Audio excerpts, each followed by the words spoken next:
And clears it to the left-hand side. And that is it. Maidstone United have themselves another victory, a 12th clean sheet in 24 matches. If you'd have told me at the start of the season, Nigel, that 50% of Maidstone's matches would feature clean sheets for the Stones, considering where we come from last season, I would have been very, very surprised. But surprised and colour me amber all season long so far, because Maidstone United, drink this in, they are back up to second place for the first time since opening day. Nigel Seeger, Chelmsford 0, Maidstone 1. Thoughts?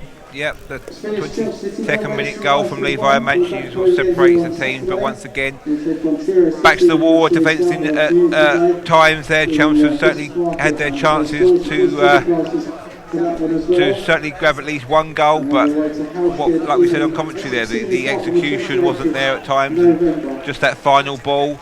And again, with Coughlin in goal, did he make a save? Can you remember an outstanding save that he made?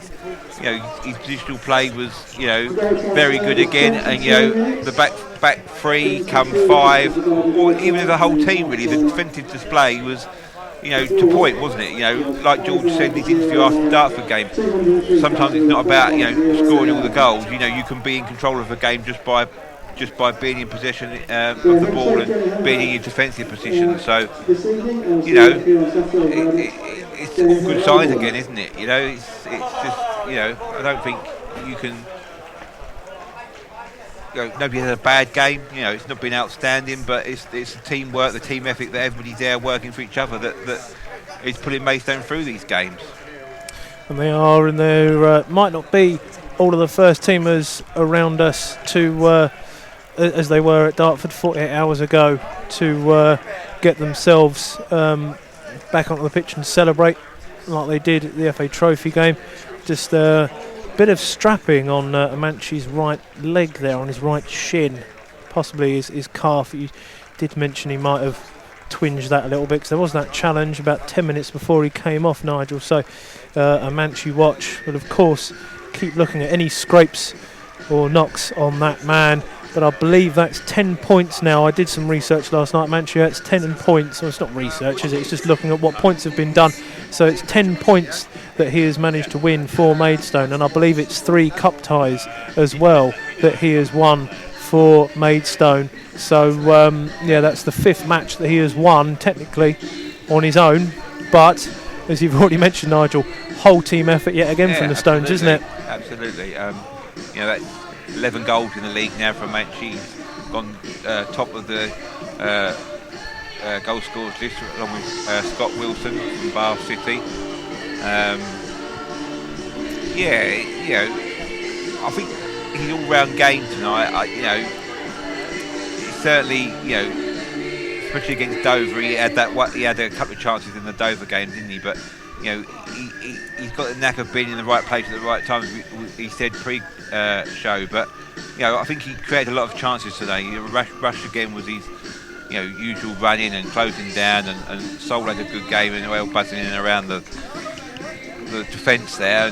But Amanchi did have a chance this night, didn't he? He had that one where he went through on the keeper, and it was a good block by the keeper. He had the 2 chances, didn't he? Yeah, and then that one where he picked up that little knock just before he came off, that again was a good tackle by the player. But he's certainly somebody now that other teams are aware of. He's taking his chances. I mean, there was nothing before that chance. Probably came at that time a little bit against the runners play. I think Chelmsford had the best chance at that point, and he puts Maidstone up, and they were able to control the game from there. I think I was looking at the stats, and I don't think, apart from that Slough game on the opening day of the season when we went behind there, I don't think we've been behind in any of the games that we've won. So just from memory there, so obviously we've lost the 3 games now, and we were behind in those. But it's such an important, as you said there, the points that he's won. With the way that Maidstone play, it just allows them to control the tempo of the game, and Well, yeah. he's poised with his paperwork. Yep. It's the 17th time that Maidstone have been ahead this season.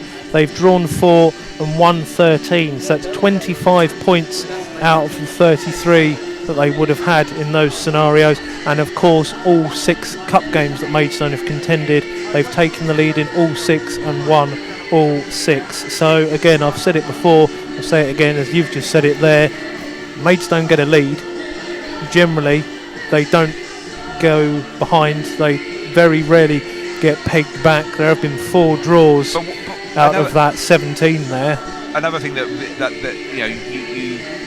you notice when you're watching, especially from the position that we're in, we're set back a little bit here from the pitch at this athletic stadium. But Covenant, we said it in commentary as well. Covenant does play right on the edge of his area, doesn't he? So what that does is, any ball over the top, it narrows that pitch. There was a couple of times there when Alpha, there was a ball, if you just stayed back in the goal, he'd have been through 1-on-1. So it allows us to play that higher line and put pressure on the front players, especially like Chelmsford, like they like to, especially in that first half, we're playing a lot out of the back. So, we can play that high press and pick them off and capitalise on any mistakes that they make. It's a way that, it's not by accident that it looks like it's back to walls, but they're obviously set up to cover each other there. And how many times did we say, even when Cipriano came across, or Fowler came across, or Bone came across, if one player makes a mistake and that they are turned or there's always somebody there to cover. Always doubling, yeah. So always doing it very well. That's not by luck. It's that's the way that Maidstone set out to play. So, and I think, and we said it as well. We were talking to Zach pre-game. Because we've had so many away games, we are set up to do that, to absorb the pressure, and catch teams on the break, and then defend and stay back in numbers. So, probably why our home form hasn't been as spectacular as people kind of expect, because we're not maybe used to dictating the play as such. We're set up in that way, sort of set up, aren't we, to pick teams off. So, for whatever reason, it's got us to second place in the league. So the Stones have got those players to do that as well, with the mix they've got at the back. When you still think we've got the likes of Hoyt, Chi, Ezenalim and Reece Greenwich, to name but 3 from the defence. Rafe Brown as well. Rafe Brown is a 4th one, who recently, of course, who saved my life on Saturday with heading that ball away. So that's an entire back line missing, and yet Maidstone United are still grinding out results and are coming to difficult places like this. Might not have been the best run by Chelmsford at home, but at the same time, one of the stats I'd written down pre-game, I've just looked at again, both sides had only lost 1 in their last 9 league games. And you mentioned about the bare difference between the goals and defence and everything. Now, obviously, Chelmsford have conceded 17 coming into the game, and Stones have conceded 17. So that's with having 5 in the one game at. Exactly, when 1/3 of the goals you've conceded in nearly half a season. So exactly. So half of the goals in 2 games of the now 18 that Maidstone have played. And it is also a game in hand, sort of, for Maidstone tonight, but that will then be wiped out again tomorrow. So Maidstone could find themselves anywhere between 2nd and 5th. I suppose, again, it's Maidstone charging up the league, looking up the league and hoping to be Yeovil's nearest contenders. And I know, Nigel, we've spoken before, you're fairly confident Maidstone can keep themselves up there and stay as those main challengers for the Yeovil. I mean, we said it, didn't we? Before we came on out, we're into the second round of the FA Cup, we're still in the FA Trophy, and we're second in the National South League. If you'd have given anybody at the club, whether it be from the top, from Bill Williams, Oliver Ash and Terry Casey, management team or the players, you'd snap your hand off to be in this position, wouldn't you? So you definitely would.